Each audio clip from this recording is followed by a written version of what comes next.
quinto y último bloque del Cálamo. Muy buenos días a los que recién se están sumando, hasta las 9 de la mañana haciéndoles compañía como todos los domingos. Y el viernes pasado, 8 de mayo, en la columna de opinión del diario La Nación, el columnista Marcos Aguini hizo un artículo referido al Islam que dice la hipocresía que nutre al islamismo. Por eso tenemos a miembros del Centro Islámico de la República Argentina que están presentes aquí, que nos van a hablar acerca de este artículo. Bueno, muy buenos días, salam aleikum. Muy buenos días, wa alaikum salam wa rahmatullah. Bueno, ¿qué podemos decir, no? Bismillahirrahmanirrahim. La paz y la bendición sea con nuestro profeta y con sus familiares. Dios dice en el Sagrado Corán de que Él completará su luz aunque no lo quieran los incrédulos. Cuando el Islam podemos decir que es un árbol, es el único árbol cuyas raíces descienden desde los cielos y es un árbol que lo protegerá Dios hasta el día del juicio final. No habrá ningún artículo, ninguna campaña, ni ningunos medios que puedan realmente tapar la luz de la verdad del Islam. Este tipo de artículos mendaces a la cual pertenece a una campaña de querer desvirtuar la verdad del mensaje del Islam permanentemente no resultará ni dará ningún efecto real, dado que esto nosotros lo que venimos observando y desde nuestra comunidad islámica en la Argentina, que este señor no es la primera vez que escribe contra el Islam, en un medio como el diario La Nación, que realmente está claramente está participando de una campaña de prestigio del Islam y a su vez están tratando de nutrir un enfrentamiento entre comunidades religiosas. Cada vez que el Papa Francisco habla del diálogo interreligioso, hay quien se ocupa y se preocupa para que haya más odio interreligioso. Desde ya, cuando Aguini se habla permanentemente, queriendo hacer un paralelismo, y no solamente él, sino él dentro de un grupo de sionistas de la Argentina que quieren señalar falsamente de que hay un paralelismo entre el nazismo y el Islam, yo le diría a Aguini que directamente no se ocupe de hacer paralelismo, sino él directamente está dentro del nazismo, porque él pertenece al sionismo que está muy hermanado con el nazismo. Hay que destacar que el nazismo y el sionismo son dos ideologías donde creen en la supremacía racial. Como existió el nazismo dentro del pueblo alemán, que creían que ellos son superiores, existe una porción muy importante dentro del judaísmo, que son los sionistas, que creen que ellos también son superiores en su pensamiento y en su, digamos, su raza superior. Desde ya nosotros los musulmanes tenemos la obligación y tenemos el desafío de demostrar cómo es nuestra religión. Pero los judíos hoy tienen el desafío grande de no caer bajo el dominio del sionismo, que es una ideología de odio y que busca permanentemente de que el pueblo judío se enfrente a otras comunidades religiosas. Nosotros somos musulmanes y por ser musulmanes no es cierto que odiamos a los judíos como pretenden ellos creer. Somos musulmanes, no odiamos a los cristianos por ser cristianos. Todo lo contrario, nosotros los musulmanes amamos a Jesucristo porque el Corán dice eso y es parte de nuestra fe. Amamos a Moisés porque es parte de nuestra fe, si no, no somos musulmanes. El profeta Muhammad sallallahu alaihi wasallam, cuando entró en Medina, él tenía una comunidad pequeña de cristianos y una comunidad pequeña de judíos. Y lo que el profeta vivió y practicó en Medina es lo que nos sirvió a los musulmanes para todo hasta el día del juicio final. Y él lo trató bien y les dio sus derechos y los protegió. Y el profeta dice, quien ataca a alguien de la gente del libro, sea cristiano o judío, me ataca a mí. O sea, a los musulmanes nos está diciendo, musulmanes, si ustedes atacan a un cristiano o un judío, me están atacando a mí directamente. ¿Y qué musulmán quisiera atacar la figura del profeta Muhammad sallallahu alaihi wasallam? ¿En qué época? Esto es por un lado. Por el otro lado, yo diría que Aguini está buscando permanentemente de ser como él el protector de los cristianos en el mundo cuando quiere señalar de que son víctimas en Medio Oriente de persecución de parte de los musulmanes. Si realmente a él le preocupa esa situación de los cristianos, yo lo invitaría a él que él revele cuál es la situación verdadera de los cristianos en Israel, que son tratados como los musulmanes de segunda clase. No tienen acceso a ningún cargo público, no tienen acceso al ejército, no tienen acceso realmente que puedan, inclusive los días festivos cristianos, no siempre los dejan llegar y acceder a la iglesia de nuestro Señor Jesucristo, sea así Navidad o sea así Semana Santa. Así que toda esa práctica a la cual Aguini él invita forma parte de una campaña de difamación, de querer despertar los odios permanentes, porque él es parte de esa campaña. Y él es también, en la Argentina, es uno de los promotores de la mentira y de tratar de buscar siempre el enfrentamiento entre las demás comunidades religiosas.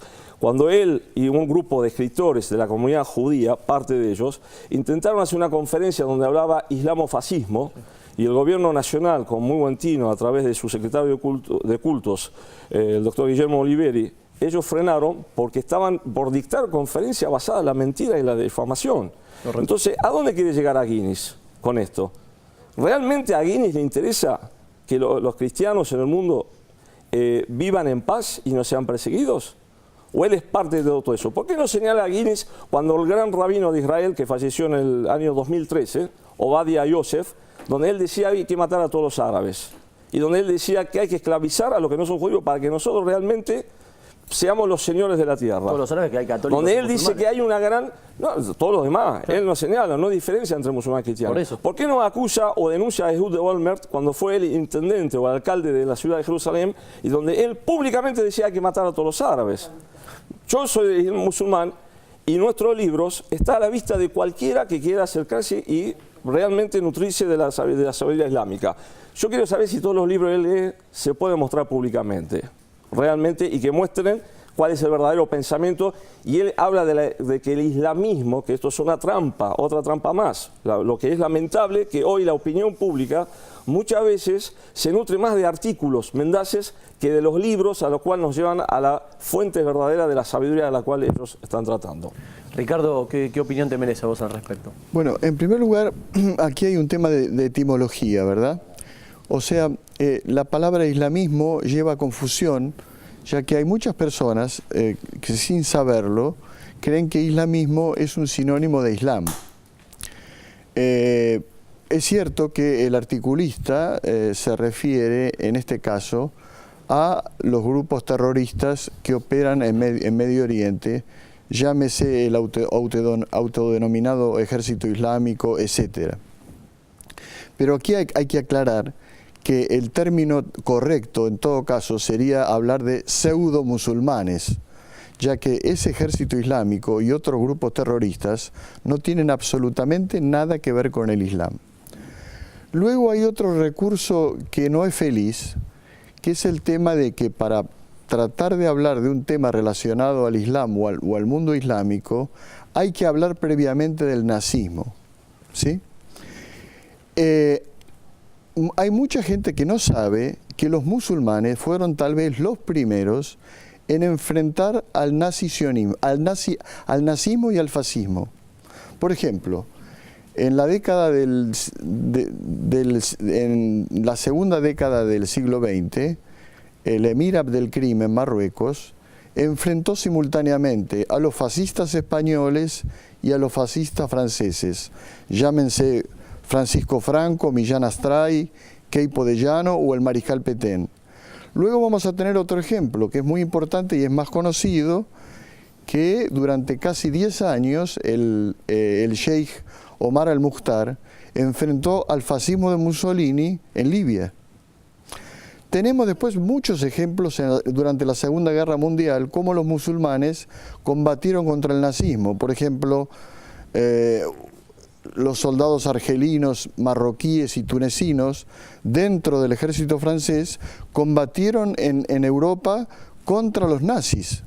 Y hasta hubo una chica musulmana de origen indio, Nur Inayat Khan, que se podría decir que es la Ana Frank musulmana, que combatió contra los nazis militando en la resistencia francesa en París, fue detenida por los nazis y fue ejecutada en el campo de concentración de Dachau, que era un campo de concentración de exterminio. Por eso, en ese sentido, los musulmanes son históricamente enemigos de los nazis. Claro, porque Marcos Aguini nos compara con los nazis. Empieza hablando del nazismo tratando de vincular de alguna manera el nazismo con el Islam, o para que el lector desprevenido, desinformado, haga el nexo. Finalmente, en la parte final del artículo, hay también una muy mala presentación que tiene que ver más con una novela que con la historia, y es el tema de que se habla de la invasión árabe en el siglo VII. En primer lugar, en el siglo VII los musulmanes fueron en realidad un movimiento de liberación, ¿sí? Ya que los cristianos y los judíos en distintos lugares estaban oprimidos por distintos reinos, llámese el Imperio Romano de Oriente o el Imperio neopersa de los sasánidas. Esto es tan así que, por ejemplo, hay un famoso profesor emérito judío de la Universidad de París, Haim Safrani, que él mismo reconoce y escribe que cuando los musulmanes entraron en España, tuvieron a los judíos como aliados. Y durante los 8 siglos que estuvieron los musulmanes en España, los judíos lograron tener lo que se llama la edad de oro del judaísmo, ¿sí? En la que hubo grandes sabios como Maimónides que compartieron con los musulmanes la ideología, el pensamiento, ya que se sentían todos monoteístas. Y además, lo histórico, y que es muy importante también, y que revela además como nosotros como argentinos cuál es el camino a seguir, es el abrazo entre el Papa Francisco, entre Omar Abud, que es un socio del Centro Islámico, y entre el rabino Abraham Escorca, en Jerusalén, el año pasado, que en realidad, ese es el modelo a seguir. Este año, por ejemplo, nosotros en el Centro Islámico vamos a recibir al maestro Daniel Barenboim, ¿sí? Con su orquesta del Diván de Oriente y Occidente, y no es la primera vez, porque ya estuvo en el año 2005. Claro, que trabaja por la paz también. Claro, donde judíos, cristianos y musulmanes trabajan juntos. Digamos, ese es el ejemplo a seguir. Ese es el ejemplo que tenemos, el parámetro que tenemos que tener. Y en realidad este tipo de artículos, lejos de aclarar, oscurecen. Sí, como no es el primero que hizo Marcos Aguinis, ya para ir cerrando, que nos quedan poquitos minutos, ¿hay alguna respuesta de Marcos Aguinis pidiendo disculpas o algo, o nunca lo hizo? Marcos Aguinis pertenece al movimiento sionista mundial y es uno de los principales exponentes del sionismo en la Argentina. Desde ya que no va a pedir disculpas. De todo modo, nosotros queremos advertir que él se basa siempre en datos falsos, que nunca da datos históricos, reales y verdaderos. Lo que hay, él habla del odio, pero habla desde el odio. Claro. Este es el tema. El mundo islámico tiene muchísimas pruebas de sobra de que realmente hay una convivencia pacífica a lo largo, como señaló acá el profesor. Yo nada más quiero dar una anécdota. Me la contó un francés cristiano que en la historia francesa, cuando Francia, París estaba bajo la ocupación nazi, los musulmanes de la Gran Mezquita de París tuvieron que cuidar a judíos y cristianos dentro de las instalaciones de la mezquita que estaban siendo buscados por los nazis. No hay ninguna manera que se pueda relacionar a los musulmanes con el nazismo. Una última palabra, digamos una última palabra. Aquí lo importante es que en la Argentina, en particular, no solamente no tenemos que importar conflictos, sino que además nosotros, gracias a Dios y gracias a nuestra patria, tenemos una convivencia con los judíos y con los cristianos muy importante que tenemos que conservar y, por sobre todo, enriquecer. Y lo mejor que podemos hacer es tener diálogo. Justamente el Centro Islámico tiene una tradición. Han venido al Centro Islámico chicos judíos de escuelas judías, de escuelas cristianas, a jurar la bandera. Han participado del concierto de Barenboim. El diálogo interreligioso que se hace. El diálogo interreligioso. No tenemos más tiempo, pero sí, vamos a continuar si es necesario para otros programas. Lo importante es eso. O sea, lo que para evitar el odio o erradicar el odio, lo más importante es erradicar la ignorancia y que cada uno se conozca. El conocimiento del otro es lo más importante. Fundamental. Cuanto más nos conozcamos, vamos a evitar todos estos problemas. Gracias por estar presentes aquí en El Cálamo también para que podamos tener la palabra y esperemos Dios quiera que no estén más publicados estos tipos de artículos. Ahora vamos con vos, Nadia, así nos despedimos. Bueno, nosotros estamos casi en el final del programa. Por una cuestión de tiempos tuvimos que dejar de lado la nota de las recetas del aceite, pero bueno, el próximo programa, si Dios quiere, lo vamos a pasar. Y llegamos al final. Llegamos al final, sí, un programa muy cargado, cuesta, ¿no? A veces después venir de una nota Venía así. compenetrada en la nota sí, y... por supuesto que sí, me imagino también en su casa, así que, bueno, será hasta el domingo que viene, inshallah, si Dios quiere. Que tengan una buena semana. Chao.